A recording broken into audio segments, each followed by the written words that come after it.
안 그래도 집회에 나서신 이유에 대해 여쭤보려고 네네. 했는데, 네. 그 부분에 대해서 조금 더 자세히 말씀해 주실 수 있을까요? 그렇게 하는 이유에 대해서 말인가요? 네네, 이번 집회를 음, 계획하신 이유에 대해서.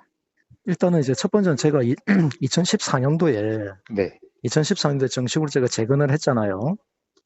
서북청년단을, 네, 그렇죠. 네, 서북천을 공식 재건했었고, 네, 재건한 다음에 저희가 가장 먼저 했어야 될 일이, 물론 네, 재건 당시에도 이미 제주 도민 중에 네, 자신의 조부가 네, 서북청년단에 해가지고 무참하게 학살당했는데, 네, 어떻게 그런 단체를 재건할 수 있느냐고 나서 눈물로서 이제 항의하신 분이 계셨어요. 그래서 제가 네네, 그분한테 조목조목 내가 설명을 드렸죠. 네? 네네, 당신 조부가 선택했던 나라가 어떤 나라인지 아시냐? 어? 이런 과정들, 그리고 시대 네, 역사들, 그때 북한에서 어떤 일이 벌어지고 설명하다가 그분들 나중에 공감하셨어요. 그래서 제가 아, 제주도 내려가겠습니다. 네, 빨리 내려가서 그 유족분들 제가 제발 만나고 싶습니다. 네, 만나서 저는 우리가 재건했던 목적이 서북 청년의 선배님들의 불명예를 싣는 게 저는 목적이었어요. 그분들이 네네네, 정말 구국의 결단, 그럼 정말 그 호국 영예죠. 가장 정말 우리가 감사해야 될 분들이 서북 청년단임에도 불구하고 네네, 건국 과정에서의 그런 정말 우리가 잠잠하죠. 아프죠. 고통이죠. 네, 그 4.3 사건 직후에 한국 전쟁이 터졌잖아요. 그 네네, 와중에 수백만 명이 무고한 시민들 죽어갔습니다. 그래서 네네, 저는 제주 4.3에 대한 평가도 제발 제주도민들 제발 정신 차리라는 거예요. 왜 제주 음, 4.3만 보냐고요. 바로 그 네, 직후에 그게 건국전쟁이었고 결국 6.25 동란으로 터져가지고 얼마나 수많은 네, 그 국민들이 전국에서 죽어가셨는데 결국은 음, 6.25가 끝나고 휴전이 끝난 이후 때까지도 한라산이 붙들어가지고 계속적으로 그들은 한 거있지 않습니까? 네네, 그들이 어떻게 그 희생자가 될 수 있습니까? 그들은 인민군보다 어찌 보면 더한 거지. 예? 한국 전쟁이 네네네, 일어났으면 최소한 뭐 공산당의 실상을 깨닫고 거기 무장폭도에 몰라서 가담했다 하더라도 나왔어야 되는데 그들 한국 네, 전쟁 끝나고 휴전이 끝났음에도 끝까지 있었죠. 결국은 초토화 작업할 수밖에 없는 상황이 됐고 근데 네, 왜 언론에서도 그 시대 상황을 얘기 안 하냐는 거예요.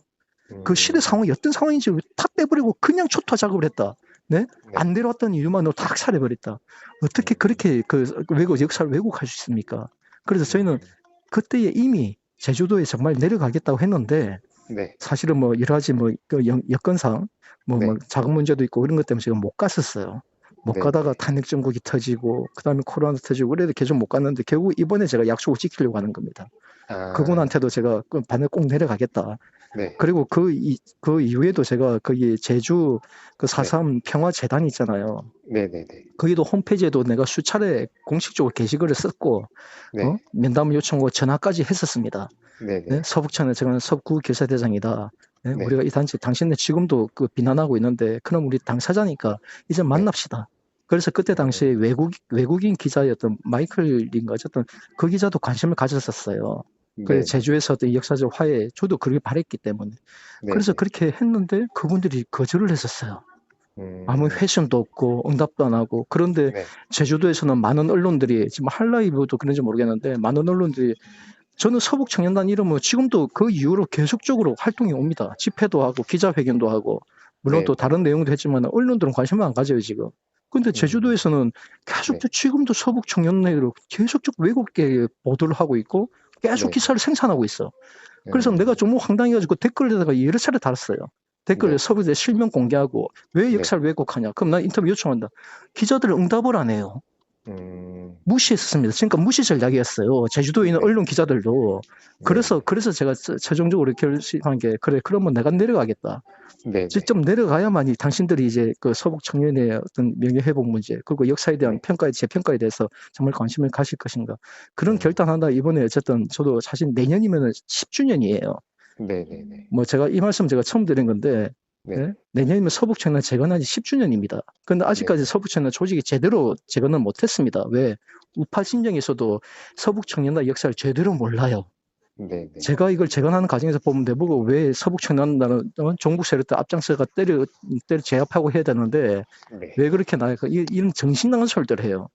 우파 음, 진영에서도 그들 어떤 완력이나 이제 이런 이것만 알고 있는 거예요. 절대 그게 아니었는데. 네네, 그러다 보니까 이제 그런 뭐 저도 제가 도움도 그동안 못 받았고 우파 네, 진영에서 네, 지금 그런 와중에 이제 사실은 이제 올해 그러니까 올해죠. 올해 이제 서북청년 우리가 조직을 재건해내지 못하면 음, 사실 내년이면 저는 이제 제 스스로 이제 이걸 그 중단할 수밖에 없는 상황이죠. 저도 이제 나이가 이제 만 50이에요. 예? 네네. 네, 처음 시작할 때는 제가 30대 시작했고 서북청은 재건할 때는 40대 막 초반이었기 때문에 네. 그때는 저도 청년이라는 그런 명분이 있었지만 이제는 50대 되니까 그렇잖아요. 그래서 이제 이번에 사실 제가 마지막 기점입니다. 예, 네. 올해가. 그래서 네네. 제가 제주도에 내려갈 수 있는 기회가 올해밖에 없었어요. 올해.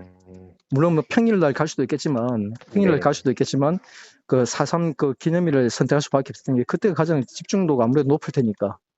언론도 네. 외면하지 못할 테니까. 언론조차 네. 외면한다면 그 주민 또 도민들이 네. 4.3 추념식에 참석할 수 있는 도민들이 직접 서북청이나 깃발을 보게 되면 그들이 다 뭔가 네. 다시 생각하지 않겠느냐. 그 음, 목적입니다. 그 음. 목적으로 내려갑니다.